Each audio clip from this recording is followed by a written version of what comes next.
Hey guys, welcome back. Going to be a quick video on my Thompson Center Compass 2 in 6.5 Creedmoor. Full disclosure, I've shot this video like 4 times and forgot to press record on the last time, so if I forget anything, I might clip in, kind of different clips from the last video that I shot. So, case of the Mondays, even though it's Tuesday, that's what you get. Enough of the gruff, right?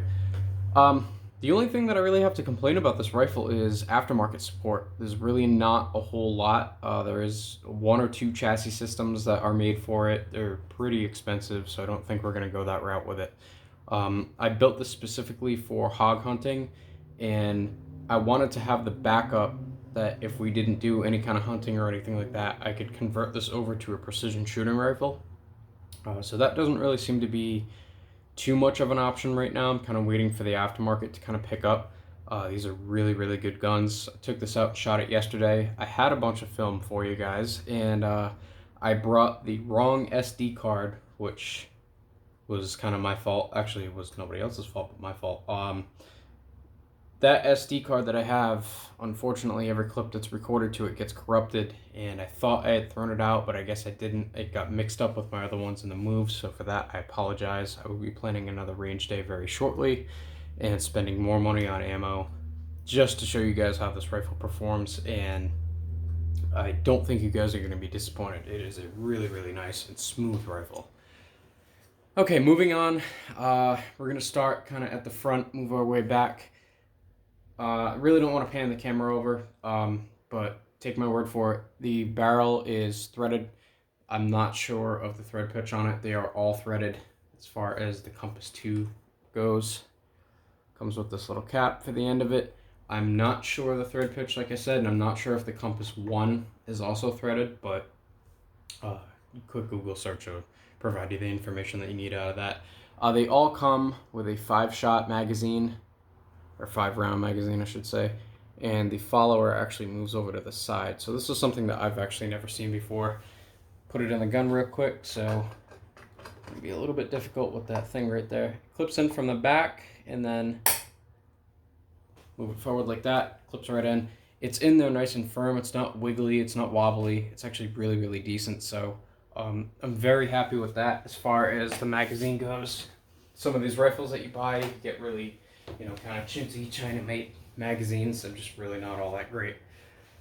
As far as everything else goes on the rifle, I'm pretty new to it, so forgive me if I skip over something or if I, don't explain something in the way that maybe somebody who has one of these rifles for a couple of years may not agree with or anything like that. But as far as the bolt goes, everything is super, super smooth. The lockup is very positive on it. You know that you're in battery and locked up.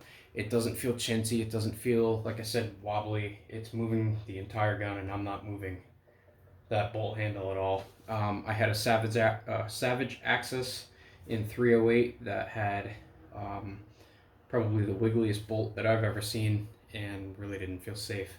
Speaking of the bolt, actually, there is a button on the side of the rifle that I'm actually pushing right now to release the bolt. And this is a 3-lug design, so it's very, very strong. And I believe you can just put this in without pressing that. Actually, no, you do have to press it. There we go.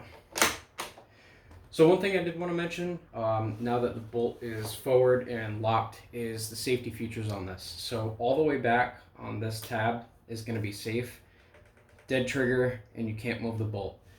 A lot of people don't know about this, but if you move this 1 click over, you can still release the bolt, load a new round, but you have no trigger. All the way forward, obviously you're going to be able to move the bolt and operate the gun as normal, and your trigger still works. I'm going to demonstrate the trigger real quick for you guys. I'm really not sure if it's going to come across on camera, so let's do that real quick. Don't even need to bring it back. We can just lift up on the bolt, bring it back down. So I'm going to show you guys real quick. I'm putting very, very light pressure on that, and you feel that wall come up, and it breaks. And that is it. Really no take up. That wall is super positive. It lets you know that it's there. I think the way that they come factory is 3.5 pounds. I like it the way it is. Gave me no issues yesterday, so I'm very, very happy with this. One other thing I wanted to mention is the 5R rifling. It is a shallower version of the rifling that is more commonly found in regular rifles. I don't really know too much about it, but I do know that it lasts a little bit longer, gives you that dependability, and it's good for accuracy.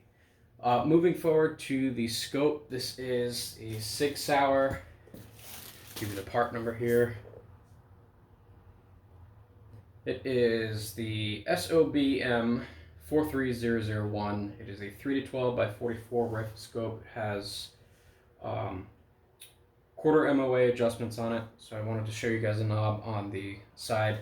I'm not going to move this or anything, but it does come with seals on it, and you have your cap right there.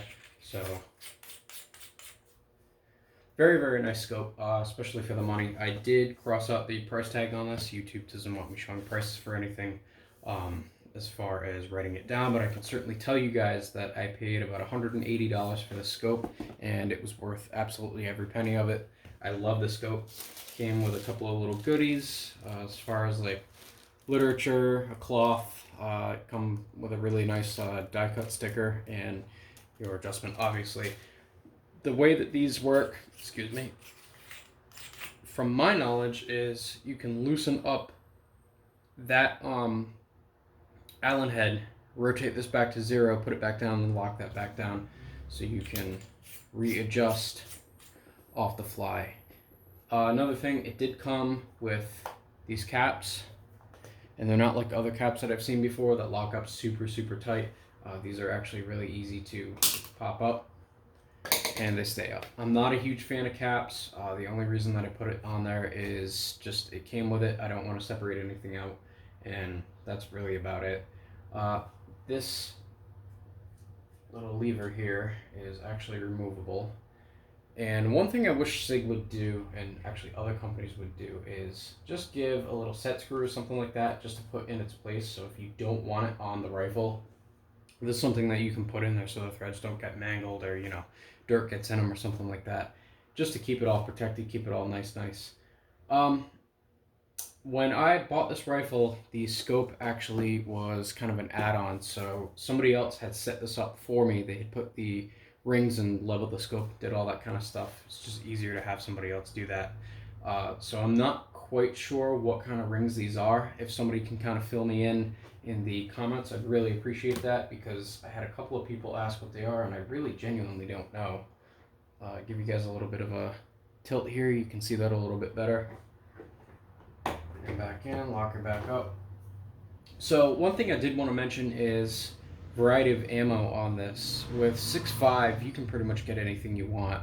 I've seen down to 100 grain all the way up to 160 grain projectiles for these rifles. I mean, you can basically, the sky's the limit. 6.5 to me is slightly overrated. That's just kind of how I sit with it. It does the job. We shot it at 200 yards yesterday, and it did absolutely fine. That is pretty much just getting started with any round that's 308 and over. As far as everything else goes, I forgot to mention real quick, Bdc Reticle on this, and that's really about it. Very simple. You have your focus ring on the back, and then you have your your windage, your elevation, stuff like that, or vice versa, and then you just have your magnification. Super simple. I did want to mention real quick, if I take this off, the front end of this does have threads on the inside, so you can get a 44mm sunshade for it. They are available. I may pick one up, I may not. Didn't really have any issues with glare or anything like that yesterday. So for anybody that's considering picking one of these up, I would absolutely recommend it. It's been a great rifle for the couple days that I've owned it, and I've put probably 30-35 rounds through it. My wallet is crying, but that's okay. Really enjoyed my time at the range with this gun. I would say if 6.5 was cheaper, I would just plink all day long with this thing. It's just a great gun. They're not paying me to say that. I saw this on the shelf, figured, why the hell not? Give it a try. Really solid platform. Never had a Thompson center before, and I'm so far very impressed. I like it compared to other bolt actions that I've had in the past. Remington 783, Savage Axis. This doesn't even compare. It's a very, very nice gun. I would highly recommend it to anybody that wants one. One last thing I forgot to mention, just real quick, just gonna move you guys over just a little bit. The butt pad on this is very, very spongy. It's like a soft, soft rubber, and I do have to say that mitigates the thunderous recoil of 6.5, which is obviously sarcasm and a joke, very, very well, especially with the subsonic ammo that I was shooting yesterday from Atomic Ammo. Really, really surprised. It felt like shooting a 22, and then when we put the Hornady Superformance in there, it was night and day. I'll tell you what. 6.5 is one of those kind of guns that it will have a little bit of pop if you put the right ammo in it, but you can definitely find a lot of stuff for it that actually might surprise you. So as far as everything else goes, that's basically it on the Thompson Center Compass 2. That's really it. I would highly, highly recommend it to anybody that wants one. Definitely pick one up. They have multiple different variations of these. Long action, short action.